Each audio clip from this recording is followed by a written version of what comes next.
Hi there, welcome to the RevOps show and happy holidays! I hope you're having a festive week, and while you're taking a break, relaxing, and getting your mind reset and ready for the new year, we have an episode for you that is full of stories, lots of laughter, and important lessons on creating an ideal customer experience, or as Doug refers to it, ICE.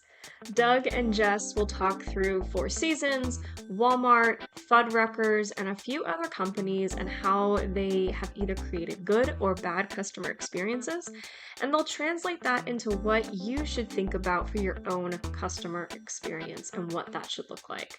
So, enough from me. I'll let them get into the details.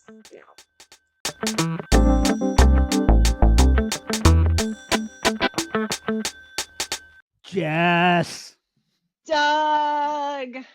Just do this for an hour. That's what you say every time. You got to come up with new material, Jessica. Sorry. Sorry, Douglas. Jessica. Sorry, Douglas. Douglas. Less than Doug.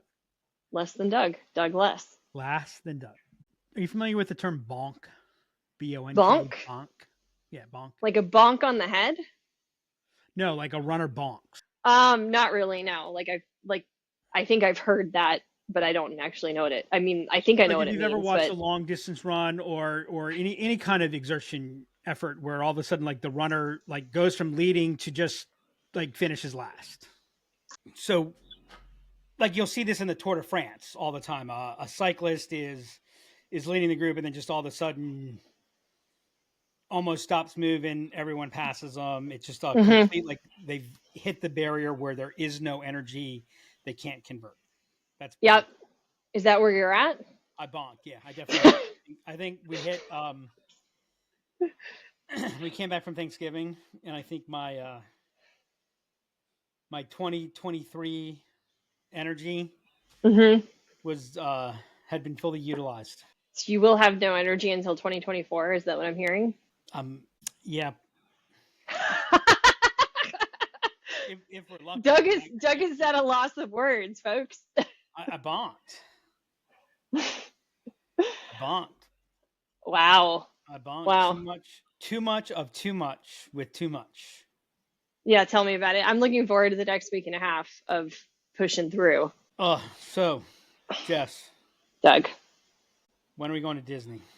I'm hoping that we go for one of our team meetings next year. That's what I'm advocating for. Who's paying the premium? I mean, so sort of everybody, but if you're talking about financially, that would be our fearless leader. What do you mean everybody? How's everybody paying the premium?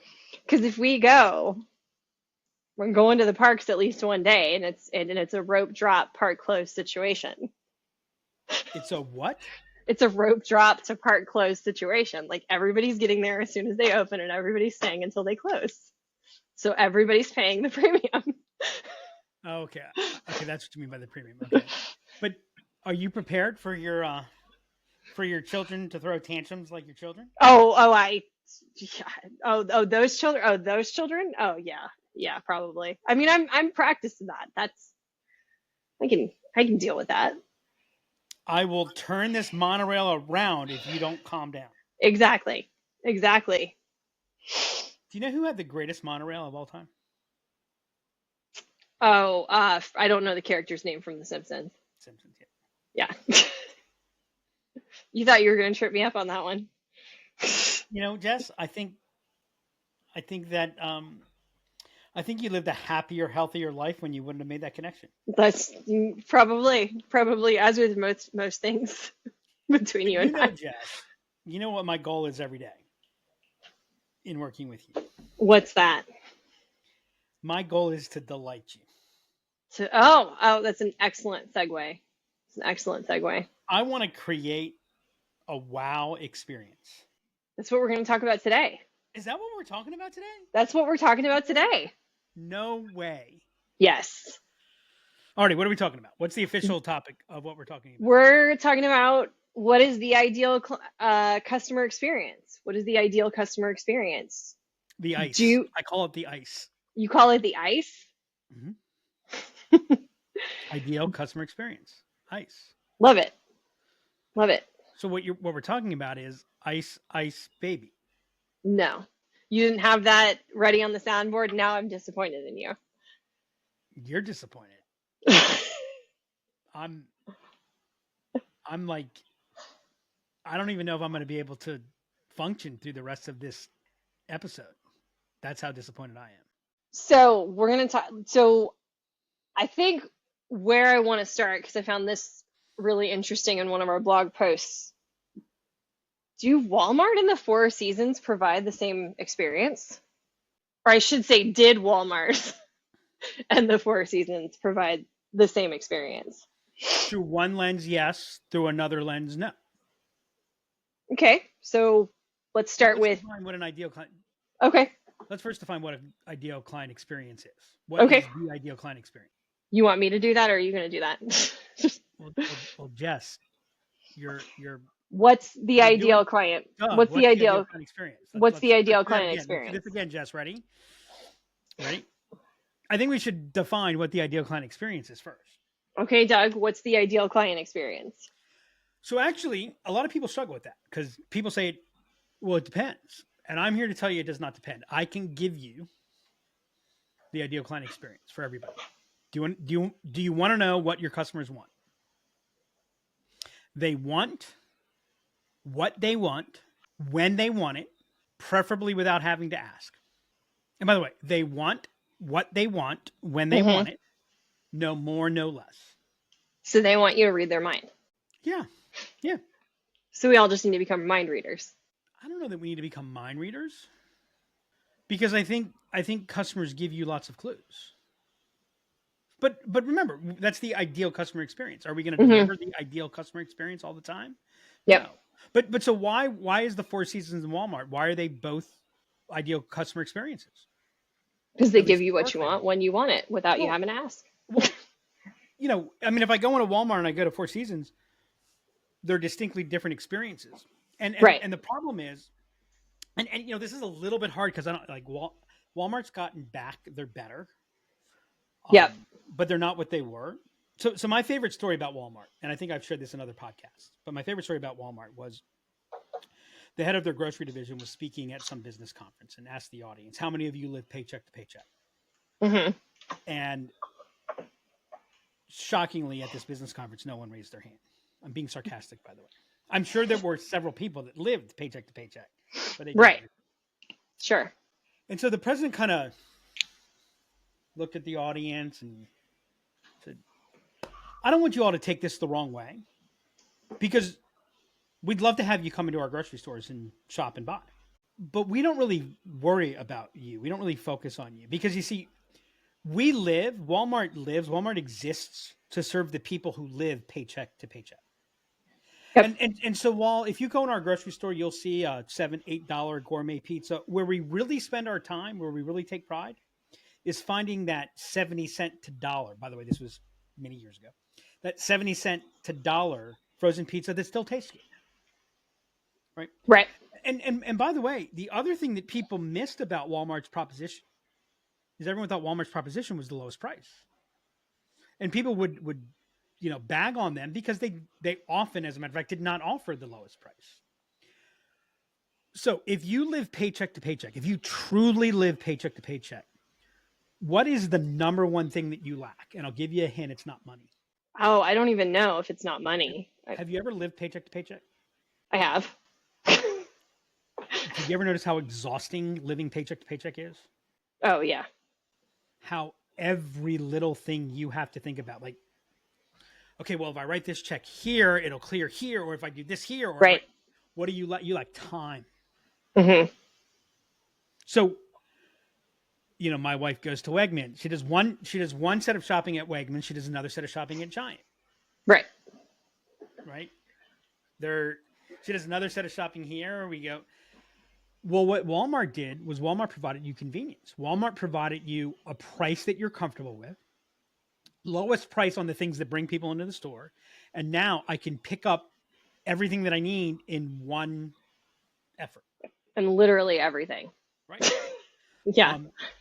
Now, there were people who I know from having, they would go, like their Walmart grocery trip was this week, their Walmart utility trip was that week, Right. right? They would kind of manage it those, but so Walmart gave people what gave their customer, their ideal customer, what they wanted. What they basically said was, come here, come to Walmart, you don't have to think. We've got it taken care of for you. Right. Four Seasons says, come here, you don't have to think. We've got it taken care of for you. That is what a great customer experience is. That is what an ideal customer experience is. I want what I want when I want it, preferably without having to ask. By the way, do you notice it's preferably without having to ask? Right. I realize that sometimes I might have to ask. How is so we talked about Walmart. How is the Four Seasons similar? Well, they provide the experience that says, so, people ask me, do you like camping? Mm-hmm. And I say, I love camping. And they're surprised by that. And I go, I think staying at the Four Seasons is a great experience. I like to camp at the Four Seasons. When I go to the Four Seasons, I don't have to think about things. Right. I don't have to worry about things. When I stay at the Four Seasons, and I don't stay at the Four Seasons, I certainly don't stay at the Four Seasons as often as I would like to. But when I'm going to the Four Seasons, I don't worry about check-in.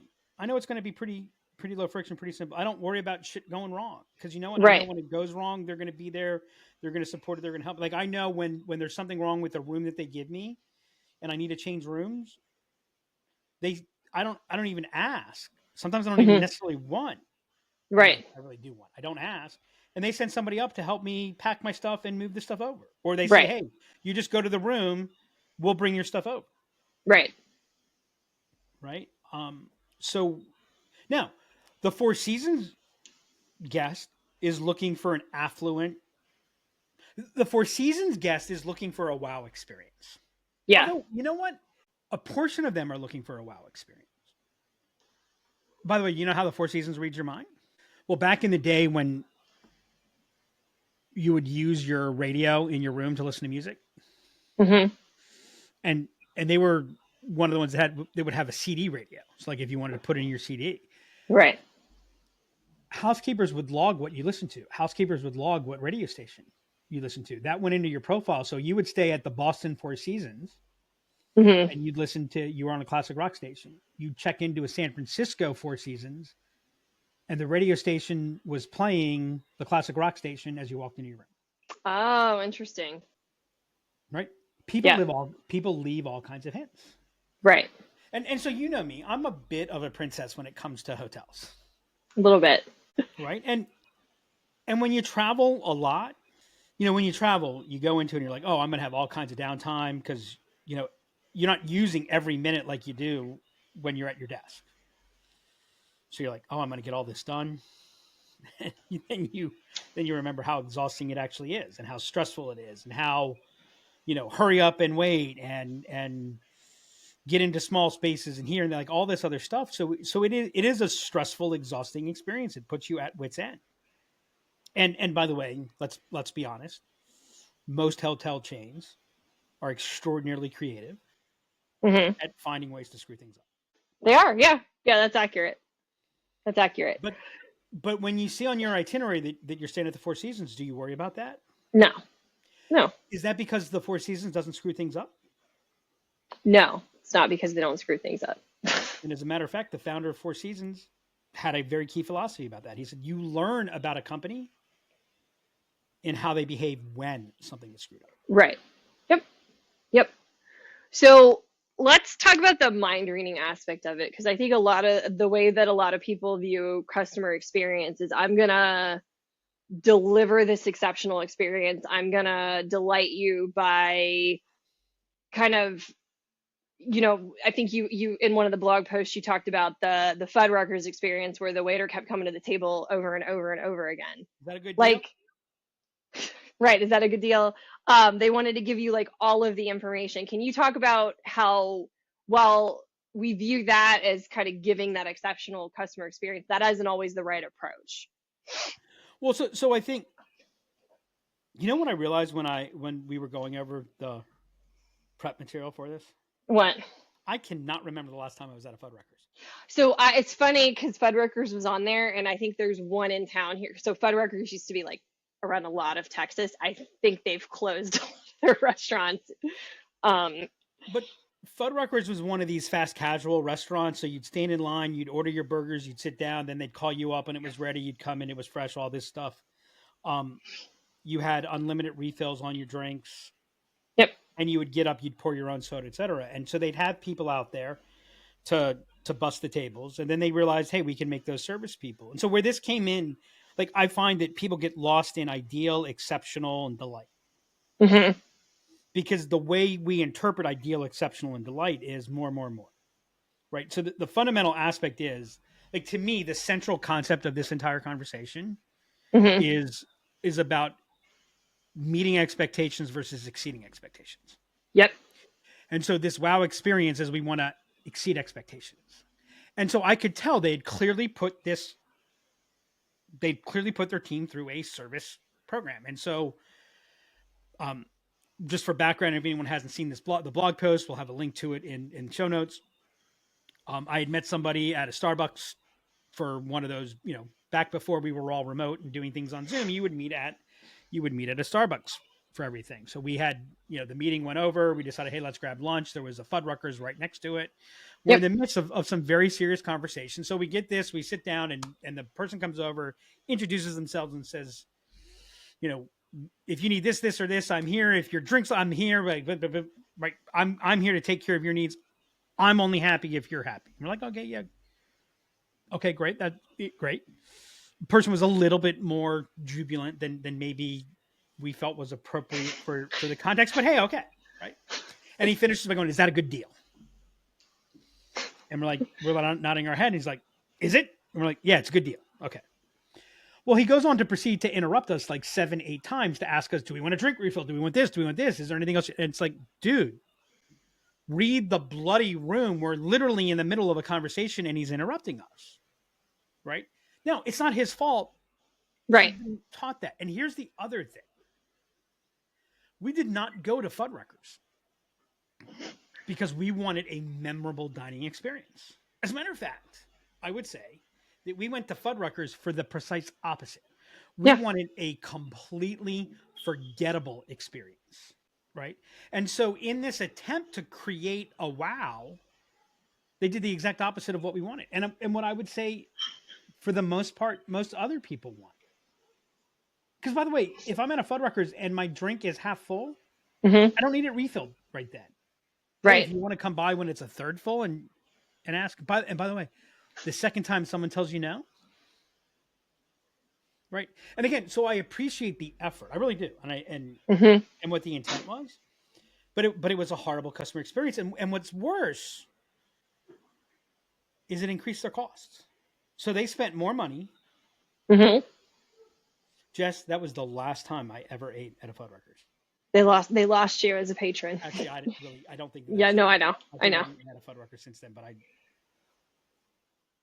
Well, it's that piece, and I don't want to spend too much time on it. But I worked in the service industry for 10 years. Like, it's an interesting balance, and the meeting the patron halfway, 100%. Because there's some tables you'd work where, you know what, they're going to want you to come by 5, 6, 7 times during their dining experience. There's going to be folks that want you to come to refill their drinks once, put the food down.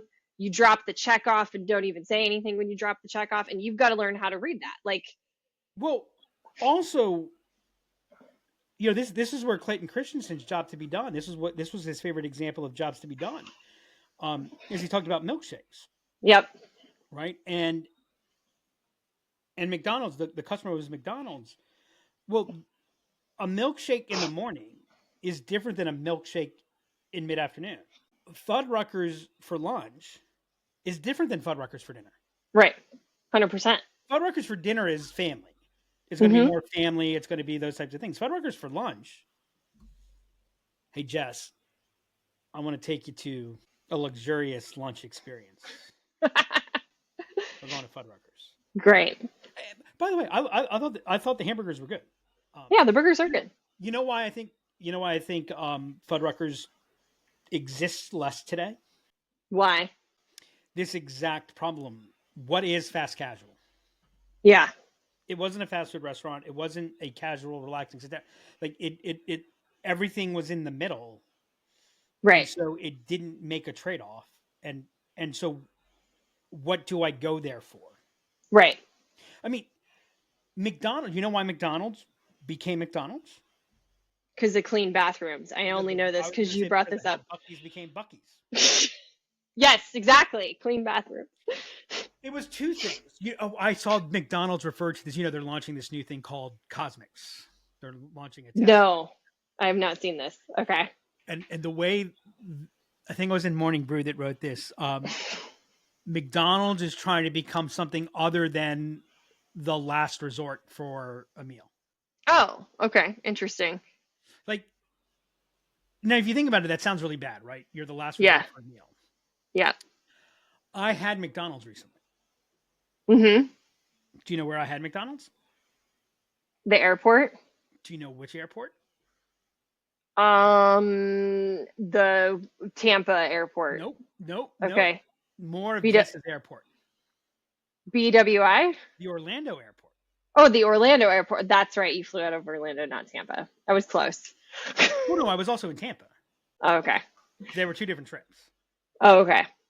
Remember I sent you a welcome to Disney? I remember now. It's coming back to me. And so I was looking at this. I was tired. I needed something to eat. And you know what? You know why I got the McDonald's? Because I'm like, yeah, it's going to be okay. It's not going to be great. It's going to be okay. Yep. And also, and this is going to sound really crazy, but it actually is a key to their success. Mm-hmm. The hamburger is not going to be messy to eat. Right? Like one problem I have, especially when I'm out, I'm at an airport and you have this really good really good juicy hamburger, and it's like, okay, well now I feel like total. Yeah. And that's McDonald's, right? McDonald's became one of the most valuable companies in the world by just being consistent. No one ever said it was great. Right. It was consistent. I knew what to expect. So by the way, that is like, as much as we're talking about reading my mind, Mm-hmm. it's more about creating consistency so that they don't have to guess. So I tell you all the time, Jess, what? consistency is the Is the hallmark key. of a strong brand. Yep. It's key to a good brand. So that's interesting that you brought up the meeting the expectations. Can you talk a little bit about how, we brought up delight or exceeding expectations, like why that doesn't necessarily pay and why exceeding expectations can actually cause you to spend more for no return? No, exceeding expectations doesn't cause you to spend more for no return. It causes you to spend more for less return. Okay. All right. Right? There's probably no more damaging management philosophy or business philosophy that has reaped more harm than strive to exceed expectations. Because first off, it's impossible. If our goal is to exceed your expectations, then you have just defined a standard that cannot be met. Right. Because if I now expect you to exceed my expectations, the most you can do is exceed my expectations, which means you didn't exceed my expectations. But further, people don't want you to exceed their expectations. They want what they want when they want it, preferably Right. without having to ask. Yep. Right. And so some really, really good research, and probably the best book in the last 20 years written on experience is from the same people who did Challenger Sales. It's a book called Effortless Experience. And this is one of the main takeaways from it. A strategy of delight doesn't pay. This is probably the most interesting and contrarian discovery. After all, with all the stories about Zappos, Nordstrom, and Four Seasons Service, who doesn't want to delight their customers? And again, this gets into what does delight their customers mean? Right.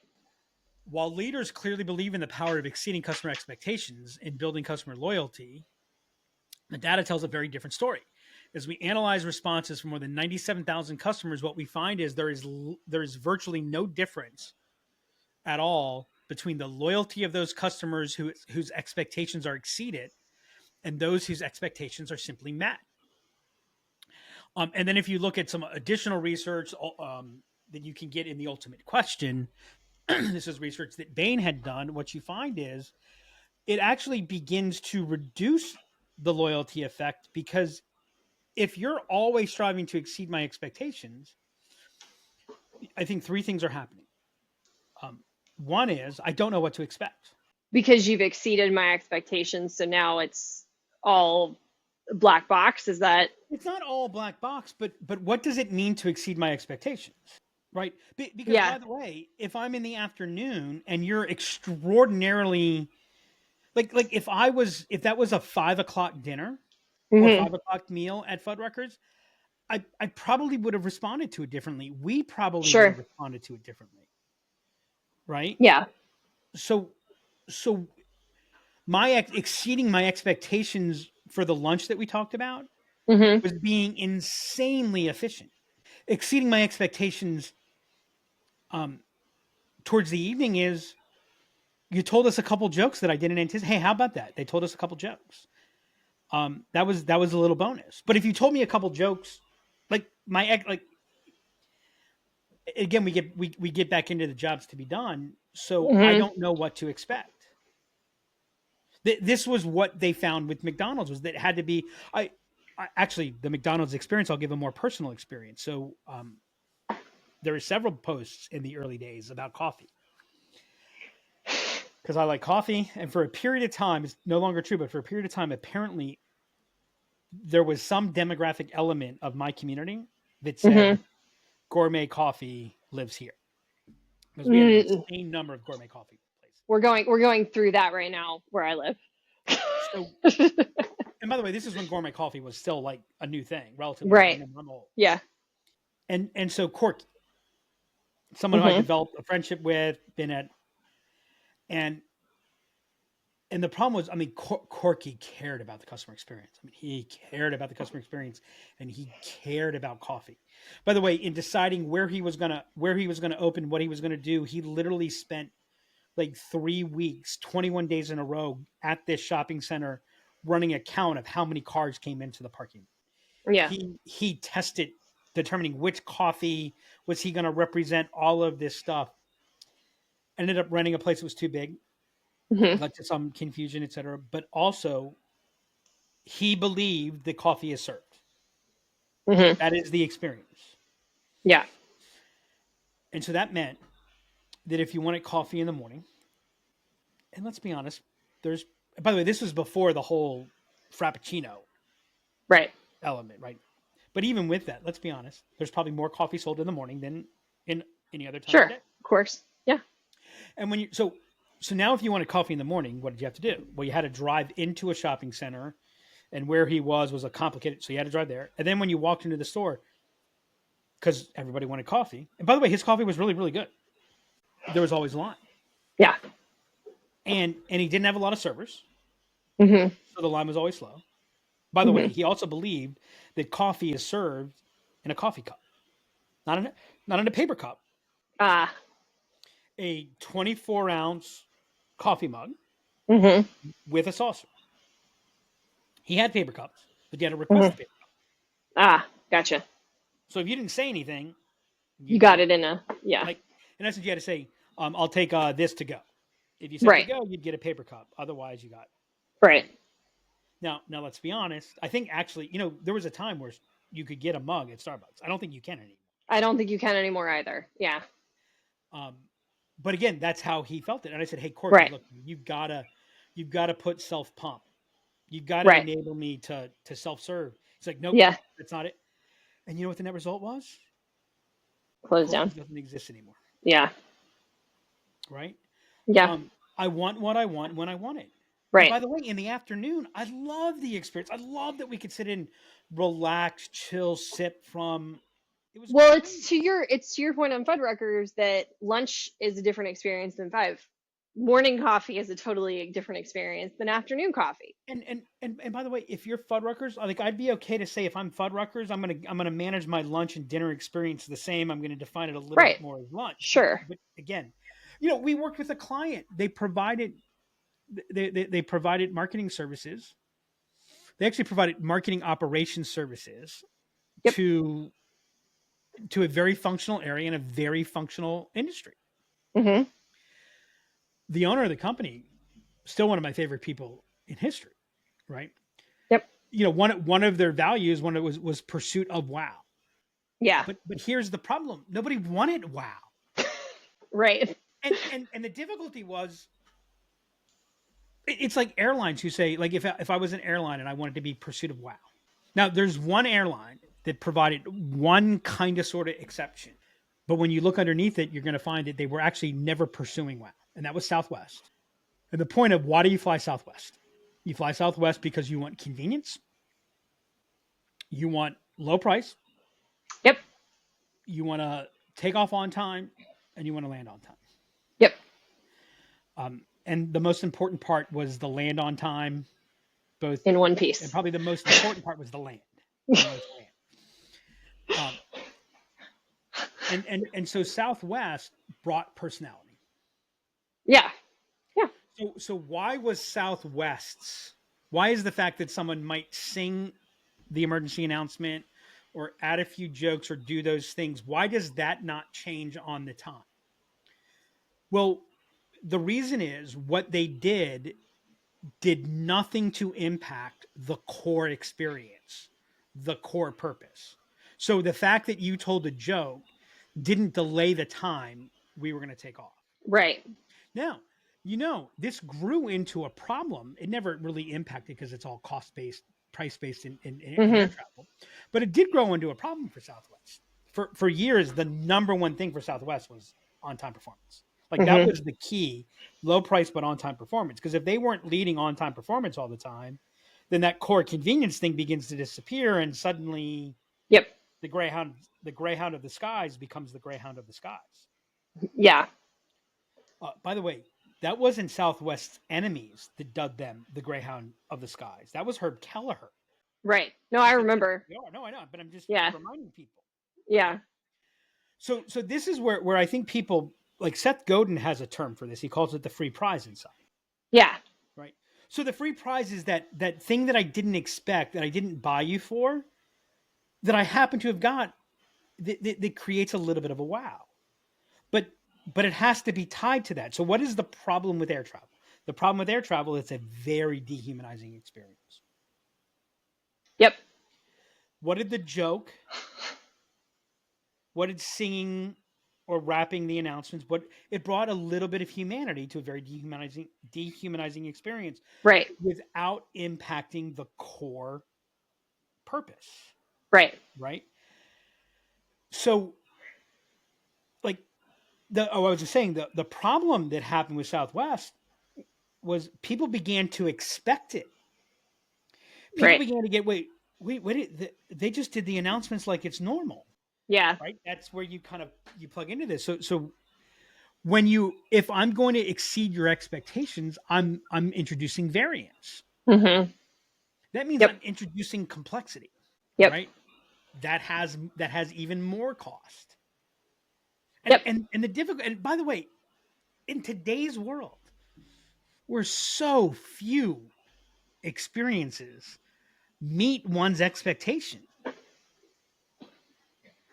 And here's what I'd say: if you want to exceed expectations, if you want to bring, like, master the meeting expectations, and then play. Yep. The other element that I would give is we also confuse experience as, like, when we say experience, we immediately connect to aspirational. Can you tell me more about what you mean by that? Well, I want to create a memorable experience. I want people, like, pursuit of wow. Okay. A memorable experience. That, like, yeah. So you know what? So we had a handyman one time. You know what was great about him? What? He fixed shit. You know what else was great about him? He didn't talk to you? He didn't talk much. I knew you were going to say that. You know what else was great about him? You didn't even know he was there half the time. Yeah. Yeah. Right. So this is actually a piece of, I think it's a quote from the effortless experience that I found interesting. They talked about those interactions tend to drive disloyalty. So the harsh reality of the customer service world is that we tend to do more harm than good. To be precise, according to our research, any customer service interaction is 4 times more likely to drive disloyalty than to drive loyalty. Like, basically, sometimes the best touch is no touch at all. I don't think you got it quite right. Okay. Most of the time. Okay, I'm sorry. Most of the time, the best touch. The best action Mm-hmm. is no action at all. And this is so counterintuitive. Yeah, it goes to what we talked in a previous episode on behavioral science about subtraction versus addition. Yep. Doing something, it always feels like I should do something. Yep. Right. Well, doing something increases variance, increases complexity. There's a lot more that can go wrong than can go right. Yep. Right. But you want to know one of the reasons why this is true? Why? You think about your business all the time. Yeah, of course. Your customer doesn't think about your business very often. And oftentimes, if they're thinking about it, it's because there's a problem. Well, I was advising a benefits company, Mm-hmm. and they were trying to create this delight experience for CEOs. And I said, let me ask you a question. If I'm a CEO and I come in and I see on the agenda for today is something to do with benefits, how do I feel? Oh my God, you feel awful. I said, okay, is there any time where a CEO, and is there any time where a CEO should look at their agenda for the day, see benefits and go, fucking A, we're going to talk about benefits today. Yeah. I'm all, like, I know it's your favorite topic every year. Attracting talent is something that's very important to them. Right. Oh, okay. If attracting talent is, but then here's the follow-up question. Are you ready? Are you willing? Are you able to commit to go beyond benefits to actually attract talent? Right. So here's the thing, like, here's the single best proposition you can give if you're a benefits company and you're selling to companies where the owner has to make a decision. Demonstrate to them that when they work with you, they're not going to have to think about it. It's not going to show up on their plate. Right. The single best thing, but by the way, the takeaway, the book is called The Effortless Experience, Mm-hmm. because the single takeaway is make it easier. Now, I want to hear what you have to say. Then I'm going to go to the other side of what make it easier means. No, I mean, so I agree with this. And I think this is the struggle that I see with organizations that we work with for their sales teams. I think it's the struggle that I see for our service teams. I think our team, like that, how do I find the balance of showing that I'm meeting your expectations, I'm doing what I need to do, while at the same time not over servicing, overstepping, over. Well, you want to know why people want to exceed your expectations? They want to feel like they've done a good job. Nope. They want a gold star. No, I mean, maybe they do, but that's not the real reason. That's not the cause. Okay, why? Here's why I think exceed expectations is such the what's the word? Is such the standard advice, because they're lazy. Mm-hmm. So their goal is to exceed expectations because they're lazy. Because they're lazy? Because they're lazy. Mm-hmm. But I want. What's that? How can you be lazy if you're trying to exceed expectations? That's what I was going to be my question. That doesn't seem, those two things don't align. Because it's really, really hard. It takes a Mm-hmm. lot of work, a lot of effort, a lot of brain power to define what those expectations are. Oh, okay. Yeah.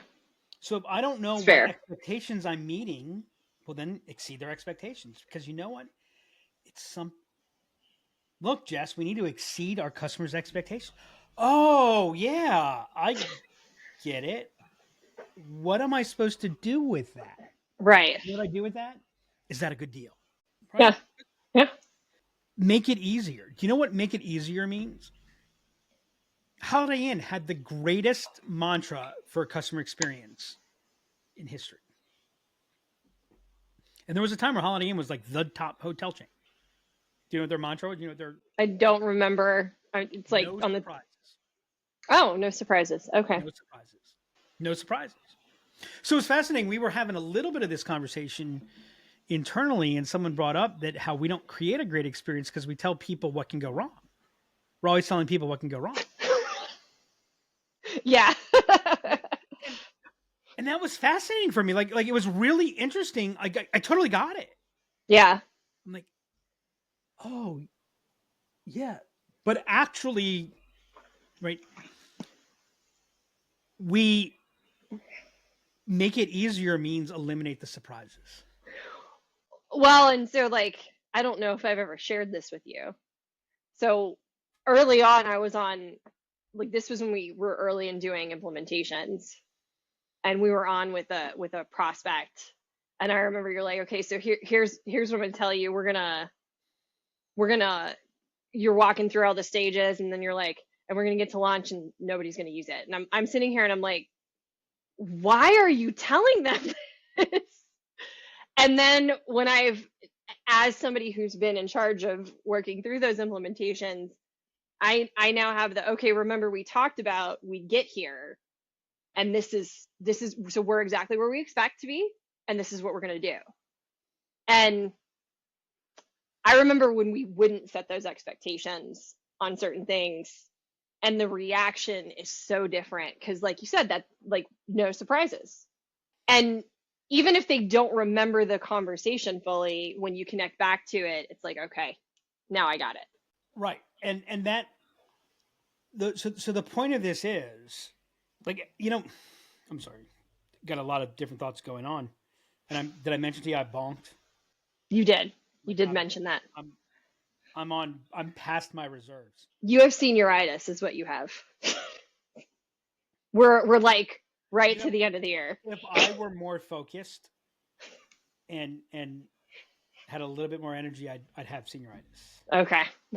So I'd pass like that. I'm at the 7th level of hell, not the 5th or 6th. When we talk about great customer experiences, we talk about Four Seasons, we talk about Apple, we talk about all these companies that are aspirational, right? They're filling an aspirational element of what is there. And that's fine if what people are buying is aspirational. But you know what? People don't buy from us because of aspirational elements. They're not right. We are their tribe. Right. That's not what we're about. Now, do we add an element of that? I think we do. Do we add an element of community? I think we do. And it works only to the extent that it doesn't get in the way of right. We've got a job to be done that needs to be done. Yep. Right. And I'll tell you, for everything that we do to create a wow moment, we'd be better off figuring out how to get something done in a day less. Right. And so understanding, like, here's an important strategic question. And this is something that RevOps should be driving. What are we hiring our customer experience to do? Well, we want experience to be the third part of our flywheel. It's the delight part of our flywheel. We want, you know what? There are ways to spread your message. There are some elements that are not built for organic word of mouth. And the more you try to do that, and like for us, if we were working in smaller business, I think word of mouth, our customer experience, having a job to drive word of mouth would be more. Right. Sure. Right? What we want to do is make it easy for people to spread our message, our thoughts, because they're having meaty, meaningful conversations. Yep. With other people. Right. So really understanding what that means and what is that voice and what are the expectations. I think that's the key takeaway, as opposed to just more. Wow, wow, wow. You know what? I don't want a wow experience anymore. I'm done with wow experiences. You know what I want? I want the application that I use as a bot to record and transcribe my meetings to quickly and accurately record and transcribe my meetings. I don't want it to help me schedule my meetings. Right. I don't even want it to auto filter and create and score the call. You know what? Charge me more for that. If you do that and I want it, charge me more for that. You know what? Why? Because you know what's happening, by the way? This application that I've used, I'm not going to name their name today. is I've now had 3 times in the last week where the talk track to what's actually being said at the time, the transcription to what's being said, are completely disconnected. Yep. Hey, how about you just do what I wanted you to do? Hey, Zoom, if you're listening, how about you just let me do video calls and stop asking me to put everything into every other application? Stop trying to be my calendar. I don't want you to be my calendar. Yeah. Yeah. By the way, this first one, I'm now in a full test of another application that's shit. 1/5 to 1/10 the cost. I'm actually now looking at it going, Giving you exactly what you need. it's actually, And only that. Yeah. Yeah.